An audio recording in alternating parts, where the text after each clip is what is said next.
तो मेरे साथ ये व्यवहार करना क्या कि मेरे दोनों पैरों को रस्सी से बांध लेना और वृंदावन की गलियों में घसीटते हुए ले जाना कि शायद मेरे जीवन का कोई अपराध हो और संत चरणों की धूली मेरे ऊपर गिरे और मेरे अपराध भगवान क्षमा कर दे। ऐसे जनों को भगवान गोद में उठा लेते हैं। ये भक्ति का पक्ष। भागवत इन्हीं कथाओं से ओतप्रोत है। फिर ध्यान से समझना, भागवत भगवान की कथा नहीं है, भागवत भक्तों की कथा। ये भगवत कथा नहीं, ये भागवत कथा। प्रहलाद जी की कथा आएगी तो फिर पक्की बात है हिरण्यकश्यप की भी कथा आएगी। और जब हिरण्यकश्यप की कथा आएगी तो महाराज जब जालिम की कथा आएगी, भगत की कथा आएगी, तो फिर भगवान की कथा बीच में क्यों ना आए? नरसिंह भगवान की भी कथा आएगी।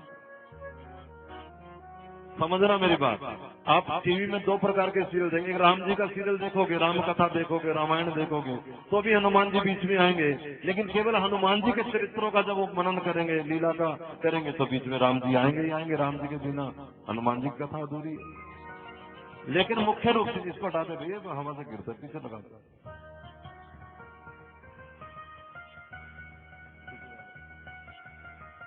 हटा दो, गिरे नहीं। लेकिन मुख्य रूप से आप क्या देख रहे हैं? तो कोई पूछेगा तो आप कह देंगे या तो रामायण देख रहे हैं या तो फिर हनुमान जी देख रहे हैं। ये तो जो देखेंगे वही तो हनुमान जी देखेंगे, राम जी फिर भी हैं। समझ में आ रहा है क्या नहीं? इसी तरह इसमें ध्रुव का चरित्र है, प्रहलाद का चरित्र है, गोपियों का चरित्र है, ग्वालों का चरित्र है, कंस का चरित्र है। अब कंस का चरित्र क्यों महाराज? कंस के चरित्र का क्या मतलब? कंस भी क्या भगत है क्या? पूतना का चरित्र है। पूतना का चरित्र क्यों महाराज? जरा ध्यान से सुने, बड़ी मरम की बात बताने वाला। गोपियों का चरित्र है, ग्वालों का चरित्र है, तो कंस का भी चरित्र है। क्यों? जरा ध्यान दे। जब भगवान ने जटायु को अपनी गोद में लिया, कृपया ध्यान से समझना, बहुत बहुत तुम्हारे जरूरत की बात है। तुम्हारे बहुत सारी संशयों का निवारण हो सकता है। किसी भगत में फिर उंगली नहीं उठाओगे आज के बाद कि ऐसा क्यों, जैसा जो कर रहा है वो ठीक है। जरा ध्यान दे, भगवान ने जटायु को गोद में लिया और भगवान ने जटायु जी से कहा कि हे विप्रवर, आप जा रहे हैं इस दुनिया को छोड़ के, इस धराधाम को छोड़ के, लेकिन मेरी आपसे एक प्रार्थना है। जरा ध्यान देना, श्री राम कह रहे हैं जटायु को, मेरी आपसे एक प्रार्थना है कि आप जा रहे हैं तो मेरे पिताजी से सीता हरण के बारे में वाक्य ना कहना। इसका मतलब ये सिद्ध हो गया कि जटायु वहीं जा रहे हैं जहां दशरथ गए हुए। जहां पिता राम का है वहीं राम का प्यारा जटायु भी जा रहा है। समझ आ रहा है? अभी तीसरी बात बताने वाला हूं, इसलिए जरा ध्यान से। अपने स्वयं का पिता जहां दशरथ गया है वहीं अपना प्यारा भक्त जटायु गया है।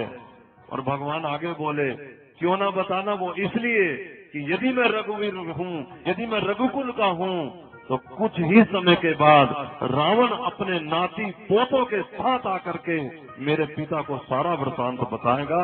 मतलब रावण भी वहीं जाएगा जहां भगवान का पिता है, जहां भगवान का भगत। बात तो क्लियर है, सीधी सीधी। रावण भी वहीं, क्यों? क्योंकि जो जो भगवान से जुड़ गए हैं, जिस तरह से भी जुड़ो भगवान से जुड़ो। हम पाप पुण्य की दुहाई देते रहते हैं लेकिन भगवान से नहीं जुड़ते। और भागवत का एक ही ऐलान है, क्या? भगवान से जुड़ो। भागवत धर्म एक ही है, दूसरा नहीं कोई। और जिसने भागवत नहीं सुनी वो और पुराण सुन भी लेगा तो महाराज फिर संशय पैदा कर लेगा, अपने मन में वहम पैदा कर लेगा।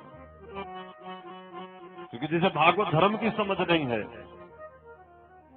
वो कुछ समझ नहीं पाएगा। भागवत धर्म क्या है? जिस धर्म के द्वारा भगवत प्राप्ति हो। ये यूं कह लो कि हम भगवत प्राप्ति का उद्देश्य लेकर के, लक्ष्य लेकर के जो भी कार्य करें वो भागवत धर्म है। स्वर्ग प्राप्ति के लिए नहीं, लोक प्राप्ति के लिए नहीं। लोक और परलोक की इच्छा